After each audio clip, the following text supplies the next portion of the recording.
Y acá estamos con Marta Ollanarte en el estudio. Ella siempre dice que diga que yo soy Alejandro Durkarov. Le voy a hacer caso una sola vez por si alguien no me recuerda. Mercedes Jones en el Zoom. Y Hugo Alconada Mon, amigo de la casa, gran invitado. ¿Cómo te va, Hugo? Bienvenido. Muchas gracias por recibirme. El placer de estar acá. No, por favor. Presentarlo a Hugo es como una falta de sentido, porque no vale la pena, perdemos el tiempo. Pero bueno, yo no me voy a privar de decir que sin duda uno de los más destacados periodistas de investigación, no solamente de la Argentina, sino a nivel internacional. Pero últimamente, más allá de todo su extensísimo currículum, autor. Y hasta ahora, hasta no hace mucho, autor de obras vinculadas con su actividad periodística. Pero ya tuvimos la suerte de charlar de La ciudad de las ranas, novela súper exitosa sobre su ciudad. Hugo es un platense empedernido, es alguien que no jamás va a dejar de acordarse de su origen.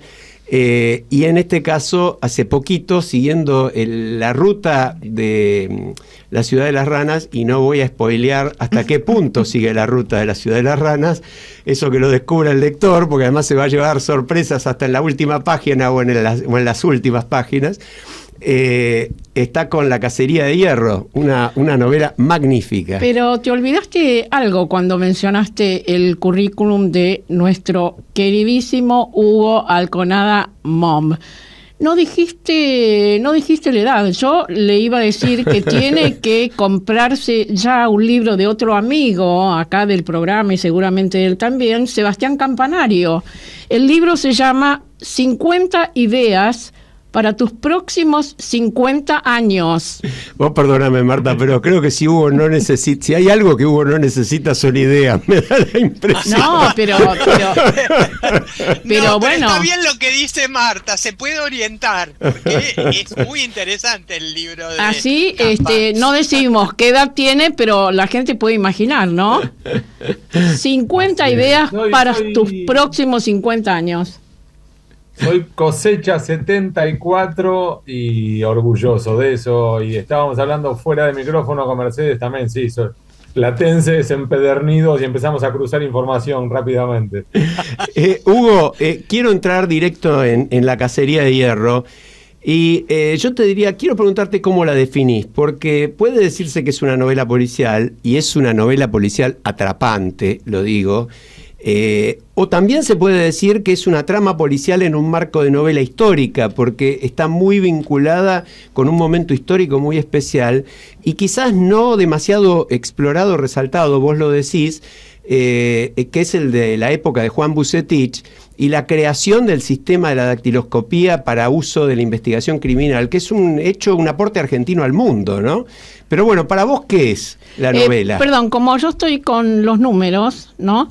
Quiero decirle a la audiencia, a todos aquellos que estamos invitando a que se lancen ya a leer La cacería de hierro, que esto toma un periodo histórico muy importante, que es del año 1880 a 1900. Es decir, esos 20 años son cruciales tanto en La ciudad de las ranas como en La cacería de hierro, ¿no, Hugo? Así es, y combino entonces ambos comentarios. Primero, otra vez, gracias por recibirme, es un placer estar con ustedes.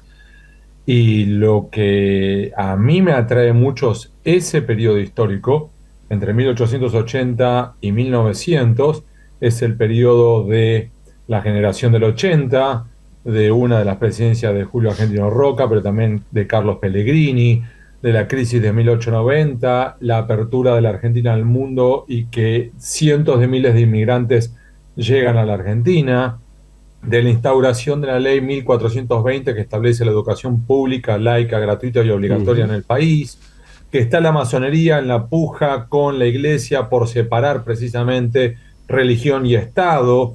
Entonces, todo ese contexto para mí es excepcional porque fue, si se quiere, estableciendo los cimientos de la Argentina contemporánea. Y mucho de lo que somos hoy, para bien y para mal, viene germinando desde aquellos tiempos. En línea con esto, a mí lo que definiría es por momentos me cuesta definirlo como una novela policial o una novela histórica o una novela de época. Y quizás la mejor acepción sería esa que dijiste, Alejandro, que es una trama policial dentro de una novela histórica. Perfecto. Dale, Mercedes. Sí, sí, me interesa mucho lo que acabas de decir, Hugo, porque justamente vos planteás que querés ver no solo la luz de la generación del 80, que hay algunas cuestiones que vos empezaste a investigar con La ciudad de las ranas y que fuiste teniendo en cuenta estos matices, estos grises de la generación del 80 y estas oscuridades. Así que compartir con la audiencia estas reflexiones tuyas. Porque estamos hablando, Mercedes, y me parece muy valioso tu punto. Una generación que fue conocida como la generación del 80, pero que también podemos abarcarla como el periodo del régimen oligárquico conservador. Tal cual. Y entonces podemos estar hablando del periodo histórico que alumbró la ley 1420 de educación, pero que también alumbró la ley 4144 de residencia. Y entonces es la misma generación que abrió las puertas de la Argentina al mundo, y vinieron así nuestros abuelos y bisabuelos a forjar un futuro para ellos y para sus hijos en este territorio, y muchos lo hicieron muy bien. También es un periodo en el cual tenemos que aquel que venía sabiendo que tenía que cerrar la boca, agachar la cabeza y ponerse a trabajar. Entonces no tenía derechos laborales, no tenía derechos sociales, no tenía derechos políticos. Entonces el fraude era cantado y el fraude era patriótico y el voto era cantado. Entonces, en ese contexto, el que levantaba el dedito decía, momentito, yo acá quiero trabajar menos. Era afuera, al barco, lo devolvían a Europa. Y cuando aclaro trabajar menos, no estoy hablando de la vagancia. No, claro. Estoy hablando que, por ejemplo, la primera huelga que hubo fuerte en la ciudad de La Plata fue una protesta que desarrollaron en múltiples talleres de la ciudad de La Plata cuando estaba todavía en gestación, y lo que reclamaban era para que las mujeres y niños que trabajaban al mismo ritmo que los varones, 16 horas diarias, 7 días a la semana, por lo menos le pagaran lo mismo que a los varones, porque trabajaban por la mitad de la paga. O dicho de otro modo, teníamos a niños menores de 18 años trabajando 16 horas diarias, los 7 días a la semana, por la mitad de lo que le pagaban a un hombre. Entonces, impresionante. Ese era un contexto. Hugo, y en ese sentido, a mí lo que me gustó más de la novela, que te lo dije personalmente antes de la charla, es que en paralelo a todo eso que está presente, la novela te atrapa y te lleva buscando ese final. Yo soy bastante fan de las novelas policiales, desde Sherlock Holmes, pasando por Agatha Christie, o te diría, citando autor argentino, algunos maravillosos cuentos policiales de Rodolfo Walsh, por ejemplo. Y esto me atrapó de esa manera, pero al mismo tiempo iba, mientras leía, anotando y anotando, como hacía tiempo que no me pasaba. Y por ejemplo anoto: pobreza y abandono que no salían en la tapa de los diarios. Algún día más de uno elogiaría esta época, decís, sin conocer toda la verdad, o le haces decir a uno de tus personajes principales. Y haces una mención al óleo de Ernesto de la Cárcova, Sin pan y sin trabajo, que en el acto me lo acordé y lo fui a buscar, y le pido a la audiencia que lo busque, que googlee y vaya a ver ese óleo. Es deslumbrante. Tenemos los mismos tics, ¿eh? Yo también, cuando leí esto, fui a buscarlo. Por supuesto, uno lo ve y lo recuerda inmediatamente, y no podés dejar de asociar también esta obra con tantísimas pinturas de Berni. Sí, ¿no? Tal cual.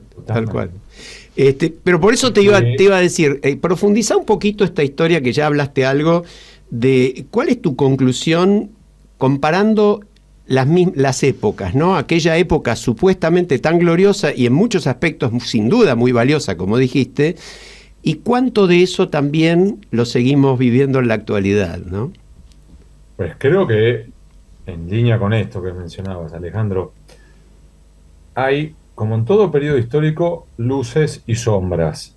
Y entonces, así como esa generación fue capaz de impulsar políticas de Estado, como fue la separación de Iglesia y Estado, a su vez cometió tropelías, cometió desfalcos, y así es como, por ejemplo, se produjo la crisis de 1890, que llevó al colapso del entonces Banco Nacional que después se restableció de otro modo como el Banco Nación, y al cierre del Banco Provincia durante 16 años. Y fue porque hubo un fraude monumental con un robo de créditos a sola firma. Entonces, podemos ir haciendo distintos puntos en los cuales esa generación también tuvo sus bemoles. Así como también mencionábamos antes las restricciones en los derechos políticos. No podía ir a votar cualquiera, y aunque fueran a votar todos, igual así iban a ganar algunos. Y entonces, para mí, el intentar hoy hacer un ejercicio de mirar hacia atrás, idealizando aquel pasado, nos impide comprender algunos de los desafíos que afrontamos. Y al mismo tiempo, esta idea de que hoy vivimos una grieta, por supuesto, pero en aquellos tiempos también. Y si querés, hasta incluso el mirarnos al verdadero espejo y comprobar que en aquellos tiempos también había disputas, también había corrupción, también había grieta, y grietas que además se dirimían a los cañonazos.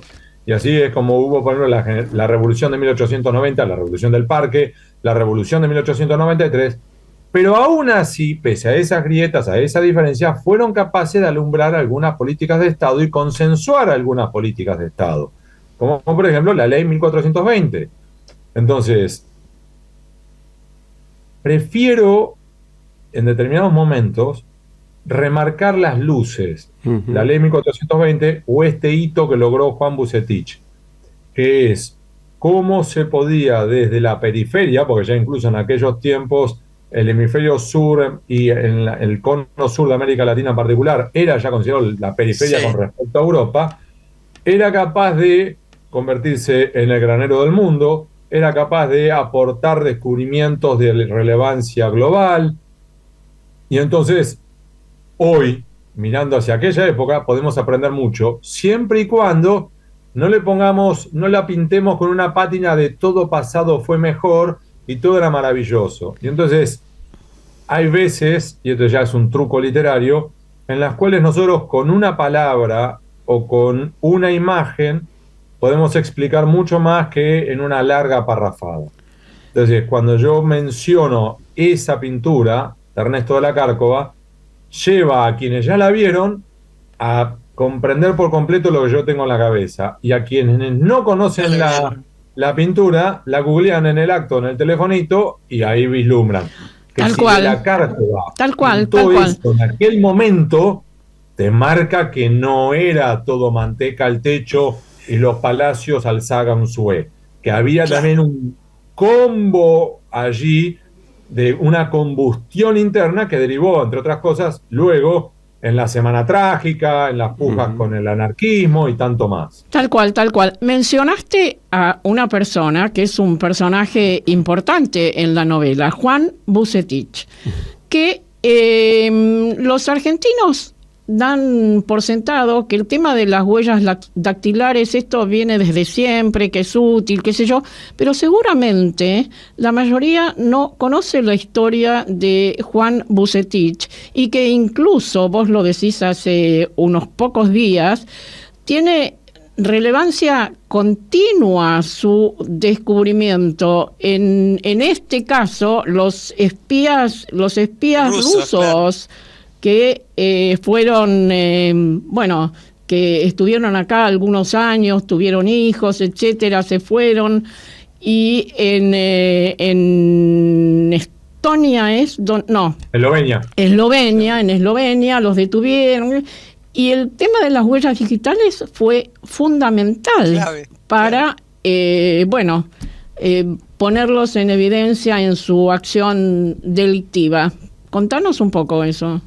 Y de Juan Bucetich. Estamos hablando de Juan Bucetich, cuyo nombre real era Iván Vucetich, que era de una pequeña isla, la isla de Lesina, se le decía en aquel entonces, ahora es la isla de Hvar, HB.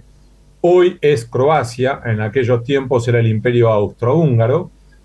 Él, que viene aquí a los 28, 29 años con lo opuesto, intenta primero en Uruguay, le va mal, intenta en la Argentina, se instala en Buenos Aires, primero como músico callejero, luego como capataz de una cuadrilla de obras sanitarias que extendía las redes locales y logra entrar finalmente en la policía de la provincia de Buenos Aires. Y es allí donde encuentra su destino, si querés. Y en definitiva lo que termina ocurriendo es que desarrolla el sistema de la dactiloscopía. Vamos a aclarar esto porque bien decías vos, Marta. Las huellas dactilares se conocen hace miles de años, incluso hay orfebrería de la antigua China en la cual se juegan con las huellas dactilares.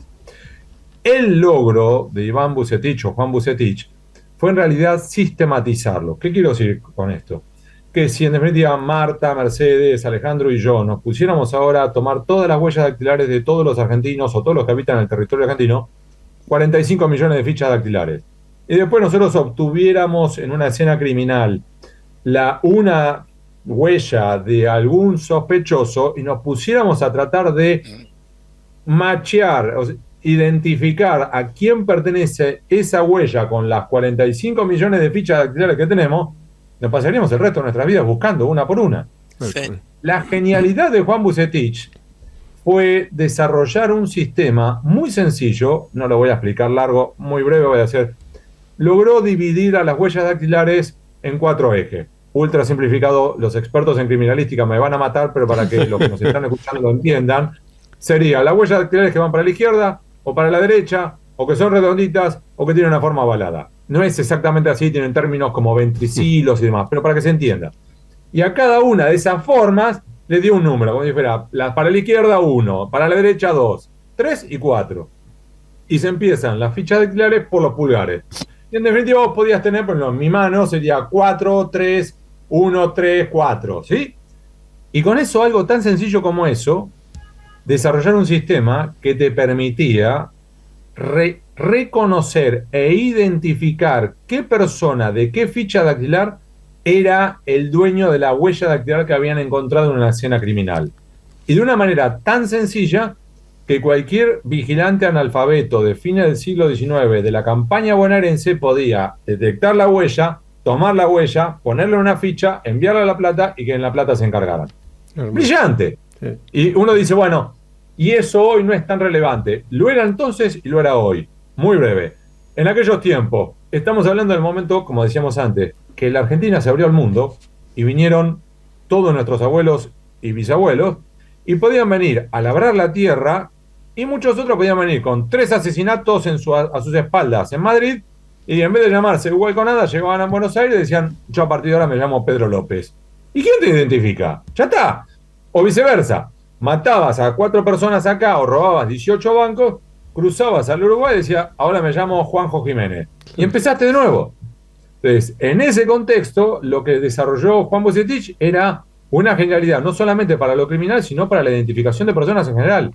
Vos te llamás Pedro López y serás Pedro López hasta que te mueras. Entonces, cierro con esto. Lo que decía, en definitiva, Marta.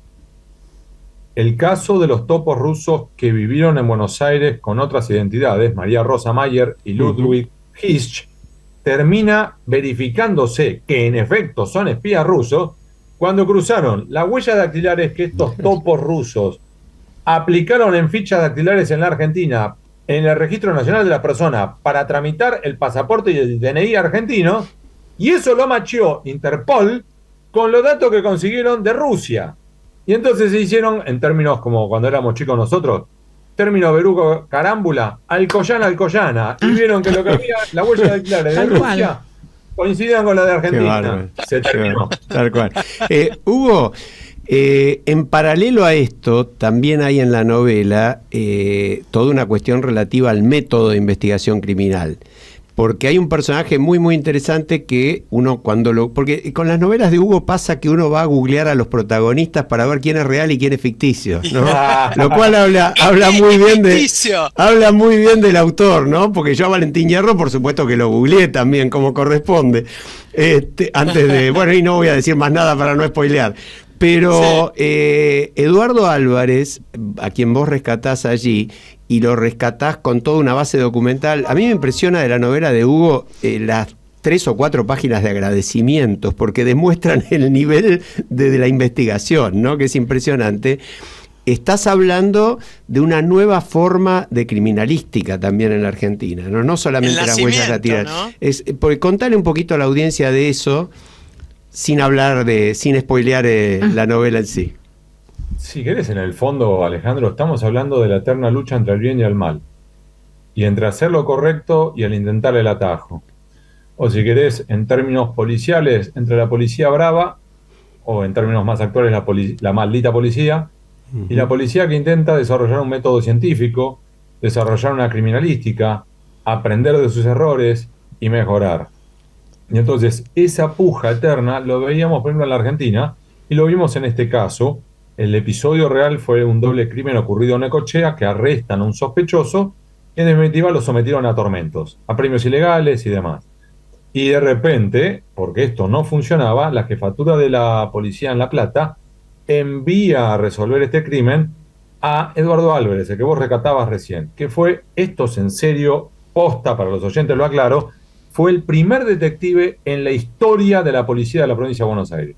Y este hombre era amigo al punto del tuteo de Juan Bucetich en un momento, en un periodo histórico en el cual el tuteo era tan raro que a veces ni los padres con los hijos se tuteaban. Y estos eran tan amigos que se tuteaban. Y entonces lo que ocurre es que antes de viajar a Necochea a resolver este doble crimen, Álvarez le pide a Bucetich que le explique cómo funciona el sistema de la dactiloscopía. Y va al lugar del crimen, interroga por supuesto sospechosos, testigos, hace croquis, todo el proceso que él iba desarrollando de criminalística, y aplica por primera vez las huellas dactilares. Y entonces él verifica que lo que tiene Juan Bucetich entre manos es una genialidad, que es un proceso eureka. Entonces hay una frase maravillosa en una carta que Álvarez le escribe a Bucetich diciéndole: Juan, ha llegado el momento de darte la razón. Le dice: lo que tenés entre manos funciona, dale, avanzá. Vale. Entonces, para mí, este fue un caso que a mí me permitió aprender también mucho, y eso es uno de los aspectos que yo más disfruto de escribir estas novelas, que es para mí también un proceso de enriquecimiento, de aprender sobre, en este caso, de historia, de política, de criminalística, de técnicas de investigación. Ya sabemos cuáles son tus proyectos para los próximos 50 años. No, pero unas 50 novelas más. Ah, Marta, ¿te querés reír? Te presento el bosquejo de la siguiente novela. ¡Vamos! Te quería preguntar. Vamos, me imaginé. Tenés, claro. Pero ahora yo quiero hacerle una... A ver, para, vi un tablero de ajedrez, mostrarlo de vuelta. No digamos más, como Charly García, say no more. Pero yo quiero que nos cuentes qué es eso que tiene además un nombre tan lindo. ¿Qué es la patachula? Ay, qué bueno, sí. Eso asociado con la música. Exactamente. Y eso es uno de los varios guiños que incluí en la novela. Uno de los guiños cómplices fueron a varios amigos que aparecen por su nombre en la novela, que les pedí autorización y le digo: ¿te sumás? Te voy a dar un ejemplo. Hay un muchacho que es el que diseña un croquis, no vamos a espolear nada, que después se convierte en arquitecto. Ese muchacho, llamado Andrés García Olivares, es amigo mío. Ah, mirá vos. Desde eso hasta que integro un club de lectura, que nos reunimos hace ya 4 años, más de 4 años, que en un momento leímos a Fernando Aramburu, el genial autor de un libro excepcional que es Patria. Y Los Vencejos. Maravilla. Que escribió Los Vencejos. Bien ahí, Marta. Y en Los Vencejos hay un personaje que quedó con una pata dura / rengo o paticorto porque fue víctima de los atentados de Atocha. Y entonces el protagonista de la novela, a espaldas de su amigo, apoda a su amigo el Patachula. Y nos causó gracia y terminamos siendo en el club de lectura los Patachulos. Pero vos decís que son un grupo de vagos y vagas. Exacto, y como éramos los Patachulos, pero luego también se sumaron mujeres. Y entonces cuando se sumaron mujeres, decidimos ser el club Patachula de lectura. Uno de los libros que decís, porque leen más o menos 50 libros y comentan 50 libros por año. Correcto. Hay un reciente expresidente que él dijo que solo podía leer un libro por año. Mirá ustedes la diferencia que marcan, ¿no? Y hay Y uno, mirá, y además, mira, fíjate, ingresé a los que nos están escuchando, me acabo de poner los anteojos porque acabo de ingresar al Team Presbicia. Así que- y te diría, en este momento, Marta, vamos por 34 libros en lo que va del año. está Qué bien, bárbaro. Muy bien. está bien. Impresionante. Yo puedo decir, Sí, y- yo no voy a competir en esto, pero no me quedo atrás, e incluso te puedo decir que pueden ser más. Pero te digo, mencionas uno que lo tengo ahí recién compradito porque me lo recomendaron, que leyeron ustedes el año pasado, el de Maggie O'Farrell, el de Maggie qué O'Farrell, que bueno, se llama Hamnet y tiene que ver también con Hamlet, con, bueno, no... ¿Qué nota le pondrías a este libro? Que además lo podemos recomendar ya, porque nosotros habitualmente recomendamos libros, Además A ver. del de Hugo, ¿no? obvio. Nosotros te diría que tenemos gustos, hombres y mujeres con gustos, recorridos y oficios muy distintos entre sí. Esos gustos muy distintos nos lleva a que hay libros que a mí me encantan y el resto no, y viceversa. Y eso es lo que enriquece la discusión, porque en la misma discusión de por qué te gustó y por qué no te gustó, y Claro. qué viste y qué no viste en esa novela, a su vez terminás viendo cosas que antes no habías visto y nos termina a todos permitiendo aprender. Y aún así te diría que el año pasado los 3 mejores libros que por unanimidad fueron elogiados por todos, uno de esos 3 fue Hamnet de Maggie O'Farrell. Aclaro, es muy superior a otro libro de Maggie O'Farrell que es Retrato de Casada. Invito a los que nos están escuchando que vayan por Hamnet, no por Retrato de Casada. Ese libro es maravilloso. Lo tengo ahí para ¿Podés? empezar, lo voy a empezar De hoy hecho, mismo. De hecho, Bueno. Marta, en mi libro hay 2 frases con las cuales arranco la novela. La ¿Qué segunda es extraída de esa novela. A ver, Mirá. Claro. léela. Es, Eh, la muerte puede arrebatarnos a quienes amamos, Hermoso. pero el amor perdura más allá de la vida. exacto. Qué lindo, Hermosa, qué- hermosa. Hugo, yo Hugo, sé que espera que yo le quiero decir. estamos preguntar eso, pasados, es- estamos pasados, Mercedes. Bueno, Dale. nada, que se reúnen en bodegones, así que la gente de La Plata los busque porque además se pueden sumar a la charla, se ríen mucho. Sí, nos reímos a carcajadas muy breve porque sé que se tienen que ir. Antes lo hacíamos en casas, de cada uno, turnos rotativos, pero nos dábamos cuenta que el que hace anfitrión o anfitrión, al final está más pendiente de servir y de atender que de la charla. Entonces dijimos, no, esto se terminó. Entonces nos buscamos bodegones o clubes de barrio en las cuales hay ofertas y gastamos poco dinero, nos juntamos y arrancamos 8:30 de la noche hasta las 11:30 de la noche a reírnos, a tomar cerveza, a hablar sobre el libro. Siempre, Bueno, siempre el en La miércoles- Plata, siempre en La Plata. Sí. Y por Primer supuesto. miércoles Qué de lástima, cada qué mes. lástima, me hubiera gustado sumarme. Bueno, alguna vez te puedo llamar. Dale. Y el miércoles pasado, por ejemplo, fuimos al Club Bransen, que es un club de barrio. Para que se hagan una idea, comimos milanesas a caballo con papas fritas y cerveza y gastamos por cabeza 10.000 pesos. Qué bárbaro. 3 horas de risa por 10.000 pesos. Una Hugo, maravilla. cuando yo dije que estábamos cortos de tiempo, en realidad pensaba en vos, porque te agradecíamos el tiempo que nos dedicamos, pero que nos dedicaste, pero ya estamos pasados de eso. Te quiero simplemente leer, un oyente me dice, es verdad que uno va a buscar los personajes de las novelas de Alconada para ver si son reales o no. Algunos de pausa 1 y 2 también, dice el oyente. Parece Borges, ¿no? Y nos quedamos con las ganas de hablar, por supuesto, con Hugo de sus últimos artículos de investigación, pero yo le recomiendo a la audiencia que lean la investigación reciente sobre Santiago Caputo, que me pareció extremadamente interesante porque estás descubriendo un personaje que tras las bambalinas tiene un poder inmenso para el cual agreguemos, como a tantos otros en la historia, nadie lo votó.